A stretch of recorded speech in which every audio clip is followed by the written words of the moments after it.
রমজানে হয়তো কম বেশি আপনি করেছেন আল্লাহর তৌফিকে, সেই 4টি আমলকে আপনি যদি রমজানের পরেও ধরে রাখতে পারেন, আমি আল্লাহর কাছে বিশ্বাস করি, আল্লাহর কাছে আমার সুধারণা যে আল্লাহ তাআলা আপনার রমজানকে সাকসেস করেছেন, আল্লাহ আপনার রমজানকে কবুল করেছেন, কারণ আপনাকে আল্লাহ আবারও ইবাদতের তৌফিক দিয়েছেন। আর সেই 4টি কাজের প্রথম কাজ হলো, আমরা অনেকেই আলহামদুলিল্লাহ সারা বছর নামাজ নিয়ে অবহেলা কম বেশি করলেও রমজান মাসের সম্মানে, তাকওয়ার মাস হিসাবে, কোরআন নাজিলের মাস হিসাবে, শ্রেষ্ঠ মাস হিসাবে, ইবাদতের মৌসুম হিসাবে রমজানে অনেকেই পুরুষরা 5 ওয়াক্ত নামাজ মসজিদে গিয়ে পড়ার চেষ্টাটা করেছে। মা বোনরা ওয়াক্ত হওয়ার পর দেরি না করে তারা নিজ নিজ অবস্থানে নামাজটা আদায় করার চেষ্টা করেছে। রমজানের পরে এই 5 ওয়াক্ত নামাজ যেটা রমজান মাসে আপনি সঠিকভাবে করেছেন, এই নামাজটা যদি আপনি ধরে রাখেন, 5 ওয়াক্ত নামাজ কি শুধু রমজানের ইবাদত না রমজানের পরের ইবাদত? কি বলেন? 5 ওয়াক্ত নামাজ কি শুধু রমজানের ইবাদত? রমজানের পরেও ইবাদত পালনীয়। অতএব 5 ওয়াক্ত নামাজ যদি আপনি রমজানের পরে ধরে রাখতে পারেন, আপনার জান জীবন যেতে পারে, অনেক লস হয়ে যেতে পারে, কিন্তু ওয়াক্ত চলে যাবে আর আপনি নামাজ পড়বেন না। ইমানদারের দ্বারা এটা কল্পনা করা যায় না, কোন মুসলমানের জন্য এটা কল্পনা করা যায় না যে তিনি নামাজের ওয়াক্ত চলে যাবেন আর অবলীলায় তিনি অন্য কোনো কাজে ব্যস্ত থাকবেন। অসম্ভব।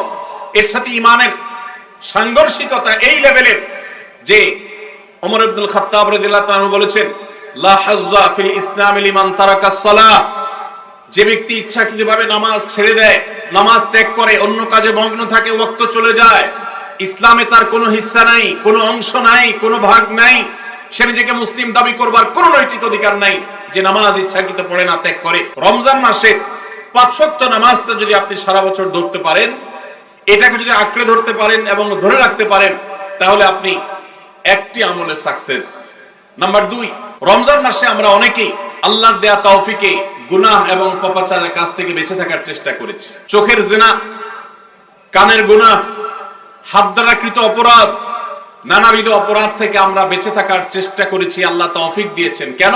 কারণ রমজান মাস তাকওয়ার মাস, গুনাহ ছাড়ার মাস, সেজন্য আমরা গুনাহ ছাড়ার চেষ্টা করেছি। এই যে রমজান মাসে আমরা পাপাচারের কাজ বর্জন করে থাকার চেষ্টা করেছি, রমজানের পরেও যদি এই চেষ্টাটাকে অব্যাহত রাখতে পারি, এটাকে যদি আমরা ধরে রাখতে পারি, ইনশাআল্লাহ আমার রমজান সাধনা সার্থক হয়েছে, আমার রমজান ইবাদত কবুল হয়েছে আল্লাহর কাছে। এটা বুঝার সবচেয়ে বড় আলামত হলো রমজানের পরেও আপনি আমল ইবাদতের পাশাপাশি গুনাহগুলো থেকে বেঁচে থাকার চেষ্টা করছেন। আপনি কোনো পাপের কাজ করতে যাচ্ছেন, মোবাইলে কোনো হারাম ভিডিও দেখতে যাচ্ছেন, হারাম কোনো বিষয় আপনি লিপ্ত হতে যাচ্ছেন, সাথে সাথে আপনার যদি আল্লাহর কথা স্মরণ হয় আর আপনি ওই হারাম থেকে নিজেকে বাঁচিয়ে রাখতে পারেন, তাহলে আপনার রমজান সাধনা সার্থক। আপনি আর কিছু না পারেন, রমজানের এই 2টি কাজ, প্রথমত 5 ওয়াক্ত নামাজ, দ্বিতীয়ত হলো যে কোনো পাপাচার থেকে বেঁচে থাকা, এই 2টা যদি করতে পারেন তাহলে অনেকাংশেই আপনার রমজান সফল এবং সার্থক ইনশাআল্লাহ। প্রিয় ভাইরা আমার, আল্লাহ যেখানে বলেই দিয়েছেন ইন্নামা ইয়াতাকাব্বালুল্লাহু মিনাল মুত্তাকিন, আল্লাহ শুধু মুত্তাকিদেরটাই কবুল করেন। মুত্তাকি না হয়ে আল্লাহর কাছে কিছু উপস্থাপন করলে, পেশ করলে, দান দক্ষিণা করলে, কুরবানি করলে, নেক আমল করলে আল্লাহ সেটা কবুল করেন না, মুত্তাকিদেরটাই কবুল করেন। অতএব আপনি মুত্তাকি কিনা তার পরিচয় হবে, তার প্রমাণ হবে আপনি পাপাচার থেকে বাঁচার জন্য সংগ্রাম করছেন কিনা।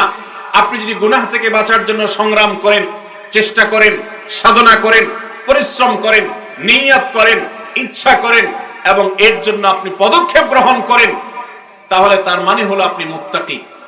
যত বেশি গুনাহ থেকে বাঁচার চেষ্টা করতে পেরেছেন তত বড় মাপের মুত্তাকি, আর যত বড় মাপের মুত্তাকি রমজানের ইবাদত তত বেশি আল্লাহর কাছে কবুল হয়েছে, সেই ধারণা আল্লাহর কাছে আমরা পোষণ করতে পারি ইনশাআল্লাহ। প্রিয় ভাইরা আমার, একজন সাহাবী নবী করিম সাল্লাল্লাহু আলাইহি সাল্লামকে জিজ্ঞাসা করেছেন, হে আল্লাহর রাসূল, কিভাবে আমি সবচেয়ে বড় ইবাদত গুজার হব, সবচেয়ে বড় আমলকারী কিভাবে হতে পারি? আমাদের কাছে বহু মানুষ কাগজ লিখে পাঠান, চিরকুট লিখে দেন যে হুজুর কোন আমলটা করলে বেশি সওয়াব হবে, আল্লাহ বেশি সন্তুষ্ট হবেন, আল্লাহর ইবাদত বেশি হবে কোন আমলটা করলে। প্রিয় ভাইরা আমার, নবী করিম সাল্লাল্লাহু আলাইহি সাল্লাম বলেছেন, ইত্তাকিল মাহারিমা তাকুন আবাদান নাস, তুমি হারাম কাজ থেকে বেঁচে থাকো, অবৈধ কাজ থেকে নিজেকে বিরত রাখো, গুনাহের ধারে কাছেও যেও না, পাপাচারের পথ মারিও না। তুমি সবচেয়ে বড় ইবাদত গুজার হবে, সবচেয়ে বড় নেক আমল হতে পারবে। অনেক বেশি নফল রোজা রাখে, অনেক বেশি দোয়া দুরূদ পড়ে, অনেক বেশি কোরআন তেলাওয়াত করে, অনেক বেশি নফল দান সাদাকা করে, অনেক বেশি নফল কাজ করে, এই লোক আল্লাহর খাতা বড় ইবাদত গুজার নয়। আমাদের স্মৃতিতে ইবাদত গুজার বলতে ভেসে ওঠে সারাক্ষণ নামাজেরই ব্রত থাকা মানুষের কথা। আমাদের স্মৃতিতে ভেসে ওঠে ইবাদত গুজার মানে হলো ঘন ঘন নফল রোজা রাখা ব্যক্তির ছবি। আমাদের স্মৃতিতে ইবাদত গুজার বলতে ভেসে ওঠে যে ব্যক্তি অনেক বেশি নফল আমল, জিকির আজকার ইত্যাদিতে মশগুল থাকে। অথচ নবীজি বলছেন ইত্তাকিল মাহারিমা তাকুন আবাদান নাস, তুমি হারাম কাজ থেকে বেঁচে থাকো, সবচেয়ে বড় ইবাদত গুজার হতে পারবে, সবচেয়ে বড় নেক আমল হতে পারবে যদি তুমি হারাম কাজ থেকে বেঁচে থাকতে পারো। ভাইরা আমার, আপনি যদি আপনার দুই ঠোঁট দিয়ে কোনো কটু কথা, অশ্লীল কথা, গালিগালাজ এটা আপনার মুখ দিয়ে যদি বের না হয়, রমজানের আগে হতো, রমজান মাসে আপনি তওবা করেছেন, রমজানের পরেও এই সংগ্রামে আপনি জিতে আছেন, টিকে আছেন, আপনার মুখ দিয়ে কোনো অন্যায় হয় না, তার মানে হলো আপনি মুত্তাকিদের কাতারে শামিল হতে পেরেছেন, আপনি গুনাহ থেকে বাঁচতে পেরেছেন। আপনার আমল দেখা যায় না, কিন্তু এই যে গুনাহ থেকে বাঁচার সংগ্রামে আপনি জিতে গেছেন, আপনি নিজেকে বাঁচিয়ে রাখতে পেরেছেন, এটাই হলো আপনার সফলতা, এটাই হলো আপনার সার্থকতা। আজকাল নফল রোজা, নফল নামাজ, নফল দোয়া দুরূদ, নফল জিকির আজকার, নফল দান সাদকা করা মুসলমানের সংখ্যা কম নয় সমাজে। যেই মুসলমানের অভাব সেটা হলো গুনাহ মুক্ত জীবন গঠন করা মুসলমানের অভাব, মুত্তাকি মানুষের অভাব, গুনাহ মুক্ত মানুষের অভাব। গুনাহ মুক্ত মানুষ পাওয়া যায় না। ভাইরা আমার, আমাদের চেষ্টা করতে হবে আমার হাত এবং মুখ দ্বারা কারোর অধিকার খর্ব হবে না, কারোর কষ্ট হবে না। মুসলমান তো বটে, অমুসলমানকেও কোনো কষ্ট আমি দেব না, কারোর অধিকার নষ্ট হবে না, সম্পদে কারোর হক আমি নষ্ট করব না। আমি ওয়াজ মাহফিল শুনলাম, দিন কি দিন শুনলাম, ঘন্টাকে ঘন্টা শুনলাম, শুনতে শুনতে আমি কেঁদে দিলাম। 2 পয়সার কোনো ভ্যালু নাই যদি আমি দোকানদারি করতে গিয়ে কাস্টমারের সাথে 2 নাম্বারি করি, কাস্টমার হয়ে দোকানদারের সাথে 2 নাম্বারি করি, জমির আইল ঠেলাঠেলি করি, আরেকজনের ফসল আমি নিজে তুলে নিয়ে আসি, অন্যায় ভাবে কারোর হক নষ্ট করি, কথা দিয়ে কাউকে কষ্ট দেই, আচরণ দিয়ে কাউকে কষ্ট দেই, কারোর কোনো অধিকার নষ্ট করি, কারোর গীবত শিকায়েত করি, কারোর পেছনে তার সমালোচনা করি, কাউকে নিয়ে ব্যঙ্গ বিদ্রুপ করি, কাউকে আমরা ব্যঙ্গ নামে ডাকি, ফেসবুকে, সোশ্যাল মিডিয়াতে অথবা অফলাইনে অনলাইনে যে কোনো সেক্টরে, যে কোনো জায়গাতে, যেই কোনো প্ল্যাটফর্মে এই ধরনের গুনাহের কাজে যদি আপনি লিপ্ত থাকেন, তো আপনার এই শত শত মাহফিল, হাজারো মাহফিল শোনা, মাহফিলে আসা, এটার কোনো মানে হতে পারে না। আল্লাহ আমাদের সবাইকে রমজান মাসে গুনাহ থেকে বাঁচার যে চেষ্টাটুকু আমরা করতাম, রমজানের পরেও সেটাকে আমাদের ধরে রাখার তৌফিক দান করুন। রমজানের পরে গুনাহ থেকে বাঁচার চেষ্টা করব তো ইনশাআল্লাহ। অনেক ভাইরা আছেন অনেক হারাম কাজ করেন নাই, কেন? রমজান মাস, কিন্তু এখন আবার সেটা শুরু করে দিয়েছেন। এর মানে হলো আপনার রমজানের ইবাদত কবুল হওয়ার সম্ভাবনা ক্ষীণ। নিশ্চিত তো বলা যাবে না, তবে প্রবল সুধারণা করা যায়, সম্ভাবনা অনেক প্রবল যদি আপনার সেই রমজানের আমলগুলোকে আপনি এখন ধরে রাখতে পারেন। অন্য সব না পারেন, অন্তত আমি 4টা আমলের কথা বলেছি, 5 ওয়াক্ত নামাজ আর সকল প্রকার গুনাহ এটা থেকে বিরত থাকা, আর 3 নম্বর হলো কোরআনে কারীমের তিলাওয়াত। অনেকে আমরা আলহামদুলিল্লাহ কোরআন তেলাওয়াত করেছি রমজানে, কারণ রমজান মাস কোরআন নাজিলের মাস। আমাদের সালাফ পূর্বসূরীরা রমজান মাসে কোরআন হাত থেকে রাখতেন না। আমরা অনেকেই নিজে কোরআন খতম দিয়েছি, যারা খতম দিতে পারেন না, একটু হলো তেলাওয়াত করেছেন, তারাবিতে হাফেজ সাহেবের কাছ থেকে তেলাওয়াত শুনেছেন, কোনো না কোনো ভাবে কোরআনের সান্নিধ্যে এসেছেন। দুর্ভাগ্যজনক বাস্তবতা, রমজান চলে যাওয়ার সাথে সাথে আমাদের কোরআনের সাথে সম্পর্ক শেষ হয়ে গেছে। ঠিক না ভাই? ঠিক। বহু মানুষ আছে কোরআন স্পর্শ করে না। দিনের ভিতরে 2-4 ঘন্টা, 5 ঘন্টা, 6 ঘন্টা সময় পর্যন্ত অনেকে সোশ্যাল মিডিয়াতে ডুবে থাকেন, মোবাইলে ডুবে থাকেন। সারাদিন কোরআনকে স্পর্শ করার জন্য 5টা মিনিট সময় বের হয় না, ঘন্টাকে ঘন্টা কোরআনের পরিবর্তে মোবাইল ফোনকে স্পর্শ করার সময় আমাদের হয়। মনে রাখবেন, আপনার রমজানের আমল ইবাদত সার্থক হবে, সফল হবে, কবুল হওয়ার সম্ভাবনা জোরালো হবে যদি রমজানে যে কোরআন আপনি প্রতিদিন 2-4 পারা তেলাওয়াত করেছেন, এখন 2-4 পারা না পারেন 2-4 পৃষ্ঠা হলেও পড়েন, কিন্তু আপনার দিনের একটা সময় অবশ্যই বরাদ্দ থাকা উচিত কোরআনের জন্য। আজ আমরা দেখতে পাচ্ছি পৃথিবীর পূর্ব থেকে পশ্চিম, উত্তর থেকে দক্ষিণ, চতুর্পাশে আমরা যে হাহাকার দেখতে পাচ্ছি, লাঞ্ছনা দেখতে পাচ্ছি, অপমান দেখতে পাচ্ছি, পরাজয়ের গ্লানি দেখতে পাচ্ছি। মুসলমানদের দুরবস্থার অন্যতম প্রধান কারণ হলো আজ মুসলমান কোরআন থেকে দূরে সরে গেছে। নবী করিম সাল্লাল্লাহু আলাইহি সাল্লাম বলেছেন, ইন্নাল্লাহা ইয়ারফাউ বিহাদাল কিতাবি আকওয়ামা ওয়া ইয়াদাউ বিহি আখারিন। আল্লাহ রাব্বুল আলামিন এই কোরআনের মাধ্যমে বহু জাতির মর্যাদাকে আকাশে তুলবেন। আবার এই কোরআনের প্রতি অবহেলার কারণে, অবজ্ঞার কারণে, কোরআনকে ছেড়ে দেওয়ার কারণে, কোরআন থেকে দূরে থাকার কারণে, কোরআনকে পরিহার করবার কারণে বহু জাতিকে আল্লাহ তাআলা অপমানিত করবেন, অপদস্থ করবেন, তাদেরকে আকাশ থেকে পাতালে নামিয়ে ছাড়বেন। সেই দুর্ভাগ্যজনক বাস্তবতা আজ আমরা প্রত্যক্ষ করছি। মুসলমানের ঘরে কোরআন পড়ার কোনো অভ্যাস নেই, কোরআনের চর্চা নেই, কোরআনের আলোচনা নেই, কোরআনের আলোকে জীবন গড়বার কোনো পরিকল্পনা আমাদের মধ্যে নেই। এজন্য ভাইরা, রমজান মাসে যে কোরআনের সান্নিধ্যে আমরা ছিলাম, রমজানের পরে অল্প অল্প করে হোক প্রতিদিন আপনি কোরআন তেলাওয়ার চেষ্টা করেন। 1 পৃষ্ঠা 2 পৃষ্ঠা হলে তেলাওয়াত করার চেষ্টা করেন, অর্থ সহ বুঝে পড়ার চেষ্টা করেন।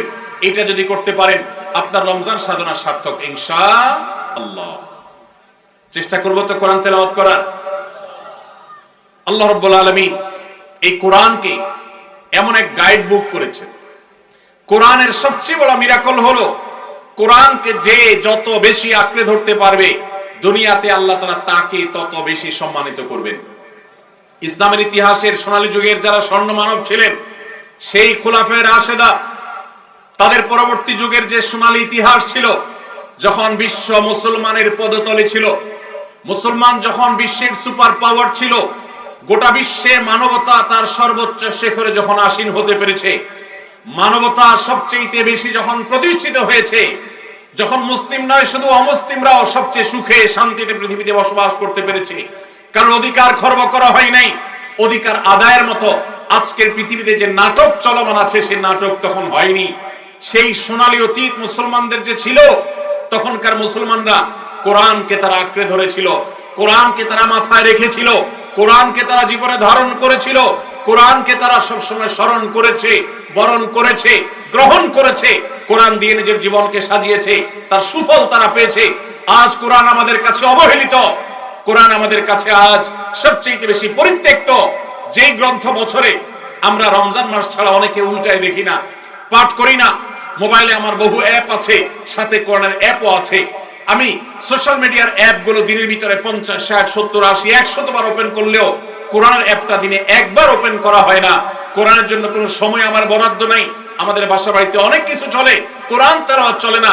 বহু কিছু নিয়ে আড্ডা হয়, কোরআন নিয়ে পাঠচক্র হয় না, গ্রুপ ডিসকাশন হয় না, আলোচনা পর্যালোচনা হয় না।